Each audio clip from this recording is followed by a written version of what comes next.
आज हे एवढं आहे, दसऱ्याला किती असेल, किती पटीत असेल.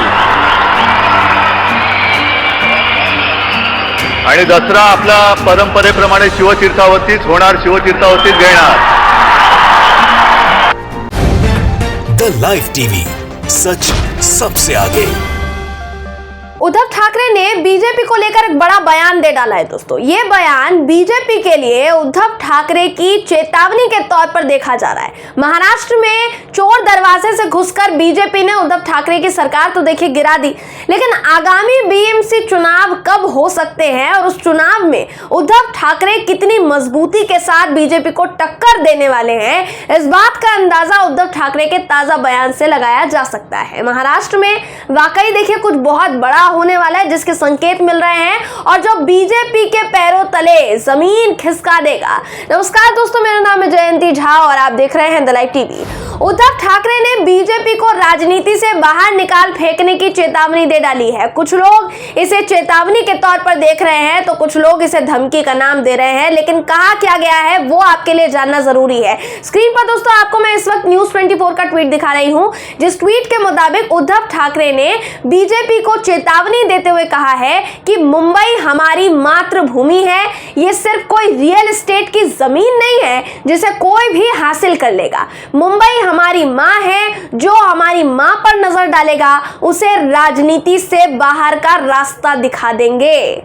ये चुनौती और इसके मायने बीजेपी के लिए घातक हो सकते हैं दोस्तों, क्योंकि ये बयान उद्धव ठाकरे ने तब दिया जब इससे पहले वो ये कह रहे थे कि अमित शाह ने पहले चैलेंज किया उनको, वो भी बीएमसी चुनाव को लेकर. आपको मैं स्क्रीन पर इस वक्त आज तक की खबर दिखा रही हूं. चैलेंज क्या था वो आपको बता देते हैं. इस खबर के मुताबिक गोरेगांव में विशाल शिव सैनिकों और मराठी जनता की सभा को संबोधित करते हुए उद्धव ठाकरे ने बीजेपी को खुला चैलेंज दिया है.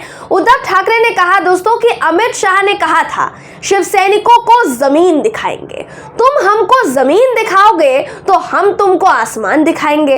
इसके आगे उद्धव ठाकरे ने कहा कि मैं अमित शाह को चुनौती देता हूं कि अगर आप में हिम्मत है तो 1 महीने के अंदर अंदर बीएमसी चुनाव करवा कर दिखाओ और जल्द विधानसभा चुनाव करवा लो, हम आपको जमीन दिखाएंगे. पहले भी कई निजाम और शाह ने मुंबई पर कब्जा करने की कोशिश की, लेकिन अपने नापाक इरादों में असफल हुए. तो ये चुनौती दोस्तों सीधे तौर पर ये कह लीजिए कि खासकर गृह मंत्री अमित शाह जी के लिए थी और गृह मंत्री अमित शाह जी के जरिए उन्होंने ये चुनौती पूरी भाजपा खेमे को दी है.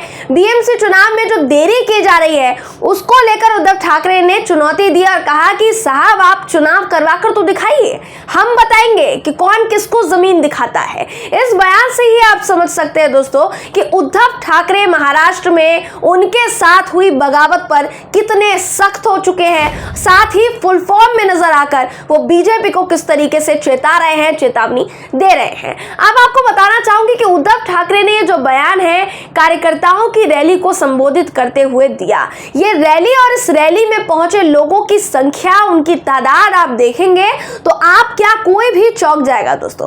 सबको पता है बीजेपी ने चोर दरवाजे से महाराष्ट्र में एंट्री की है दोबारा.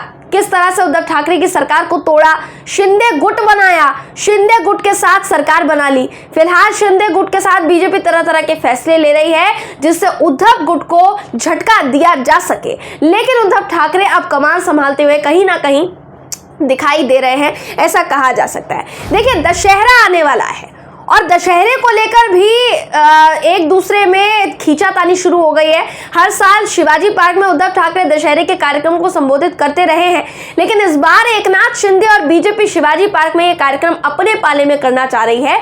इस पर भी उद्धव ठाकरे ने बात की है, यहां तक कि कोर्ट का भी रुख उन्होंने किया है. उन्होंने गोरेगांव की इस विशाल सभा को संबोधित करते हुए कहा दोस्तों कि जब यहां ही इतनी भीड़ है तो दशहरा रैली में क्या भीड़ होगी, क्या आलम होगा, वो तो देखने लायक होगा. इतनी भीड़ है, इसलिए कहूंगा कि शिवसेना जो कहती है वो करती है. आपको घर घर जाकर बताना होगा कि उसने क्या किया है. साथ ही उद्धव ठाकरे ने दावा ठोकते हुए कहा है दोस्तों कि इस बार दशहरा रैली शिवतीर्थ यानी शिवाजी पार्क में ही होगी, लिखवा कर ले लो। उद्धव ठाकरे की गोरेगांव में हुई सभा में कितने लोग पहुंचे थे, और जब उन्होंने शिवाजी पार्क में दशहरा रैली की बात की तो कैसे पूरा विशाल पंडाल तालियों की गड़गड़ाहट से गूंज उठा। दोस्तों, आपको मैं उनका वीडियो दिखाना चाहूंगी बकायदा, ये वीडियो भी देखिए आप। आज हे एवढं आहे, दसऱ्याला किती असेल, किती पटीत असेल,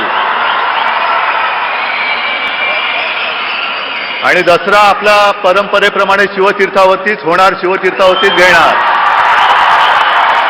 जी, तो उद्धव ठाकरे ने जब कहा कि हर बार की परंपरा की तरह इस बार भी दशहरा रैली शिवाजी पार्क में ही होगी, तो वहां बैठे शिव सैनिकों का जोश देखने और सुनने लायक था। किस तरीके से तालियों और जोश से उन्होंने उनके इस बयान का स्वागत किया, आपने देखा होगा वीडियो में ही। आपने देखा होगा दोस्तों, कितनी भारी तादाद में, कितनी भारी संख्या में शिवसेना के कार्यकर्ता इस विशाल सभा का हिस्सा बनने के लिए वहां पहुंचे थे।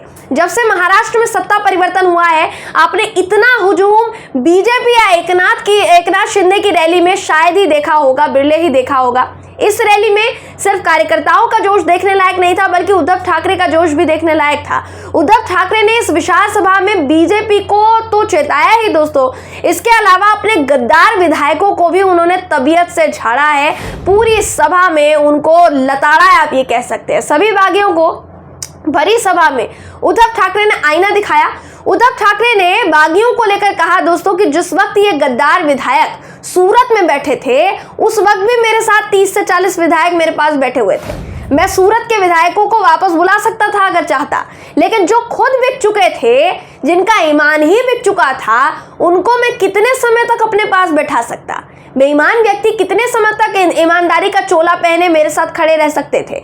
इसलिए मैंने उन विधायकों से भी कहा कि कारण मत पूछना, दरवाजे खुले हैं, निकलो यहां से, just get out. Uddhav Thackeray ने बयान मराठी में दिया है, जिसका हिंदी अनुवाद बताने की कोशिश मैंने की है दोस्तों, ताकि आपको समझ में आ सके कि वो कहना क्या चाह रहे हैं। आपको अब जो वीडियो है, सबूत के तौर पर वो वीडियो दिखा देती हूँ। पूरा वीडियो आप देखिए, हिंदी अनुवाद बता चुकी हूँ, तो आपको समझने में आसानी होगी। ये वीडियो आपको दिखा देते हैं, आगे भी उन्होंने जो कुछ कहा है वो भी दिखाएंगे, लेकिन उससे पहले वीडियो देखिए। ज्या वेळेला हे गद्दार सुरतेकडे पळत होते, तेव्हा 30-40 आमदार माझ्यासोबत सुद्धा वर्षावरती बसले होते।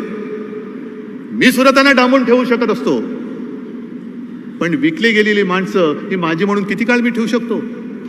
ज्याने इमान विकलेलं आहे, ती बेईमान माणसं इमानदारीचा बुरखा घालून किती काळ माझ्यासोबत राहतील? मी त्यांना सांगितलं, दारं उघडी आहेत, कारण सांगू नका, जा, निघून जा, गेट आउट।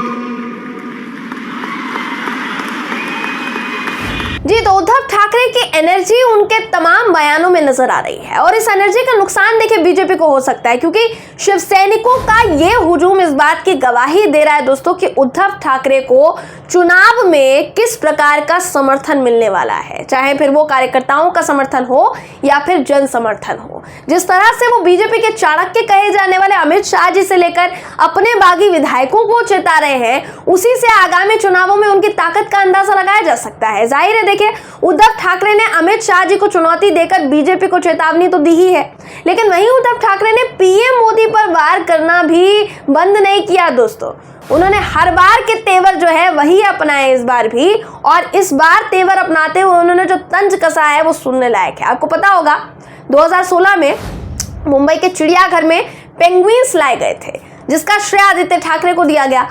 उन पर काफी सवाल खड़े हुए, उनको बेबी पेंगुइन का नाम तक दे दिया गया। कभी भी भाजपा इस मामले के जरिए आदित्य ठाकरे उद्धव ठाकरे को घेरना नहीं छोड़ती है। इसी मामले का जिक्र करते हुए उद्धव ठाकरे ने मोदी जी के चीता लाने पर तंज कसा दोस्तों। उन्होंने कहा कि मुझसे एक भूल हुई थी, मैं तो स्वीकार करता हूं कि हम पेंगुइन लेकर आए थे, मैं तो भरी सभा में कह रहा हूं कि हाँ लाए थे हम पेंगुइन, लेकिन मुझे ना नाटक पसंद नहीं है, क्योंकि फोटोग्राफी मेरा मामला नहीं है ना, मैंने आज तक पेंगुइन की फोटो ली ही नहीं। यहाँ उन्होंने पीएम मोदी पर तंज कसा कि वो चीता लाए थे तो पूरा दिन फोटोग्राफी शुरू थी, वहीं मीडिया का जो कार्यक्रम शुरू था वो अलग। उद्धव ठाकरे के पीएम मोदी पर कसे गए इस तंज का वीडियो भी आपको दिखाना चाहेंगे दोस्तों, ये वीडियो भी देखिए आप। कारण चित्ता कधी डरकाळी नाही फोडत, पण चित्ता आणल्यानंतर एक माझी चूक काय झाली की पेंग्विन आपण आणले, अभिमानाने सांगतो आम्ही पेंग्विन आणले, पण मला नाटकं जमत नाही। खरं फोटोग्राफी माझा विषय, मी फोटोच नाही काढले अजून पेंग्विनचे। तो इस सभा में उद्धव ठाकरे ने बीजेपी के हर बड़े से बड़े नेता को तो अपना दमखम दिखाया ही, इसके अलावा अपने बागियों को लताड़ने से भी वो पीछे नहीं हटे। अब यहाँ उद्धव ठाकरे ने जितने भी बयान दिए हैं दोस्तों, राजनीतिक गलियारों में इन तमाम बयानों की चर्चा के साथ साथ कई मायने निकाले जा रहे हैं। जिन सभी बयानों को बीजेपी अगर गंभीरता से नहीं लेती है तो वाकई आने वाले चुनावों में उद्धव गुट कोई बड़ा खेला कर सकता है, जिसका नुकसान बीजेपी को हो सकता है। हालांकि देखिए, ये तो वक्त ही बताएगा कि आने वाले दिनों में महाराष्ट्र में दोबारा सत्ता परिवर्तन होता है या फिर नहीं होता है, बीजेपी दोबारा सफा होगी या नहीं। उद्धव ठाकरे के बयान के बाद यही देखना दिलचस्प होगा। बहरहाल इस खबर पर आपकी राय क्या है, कमेंट करके जरूर बताइएगा। वीडियो अगर आपको पसंद आया हो तो वीडियो को लाइक और शेयर करना ना भूलें। फिर मुलाकात होगी आपसे किसी ऐसी ही खबर के साथ, तब तक के लिए नमस्कार।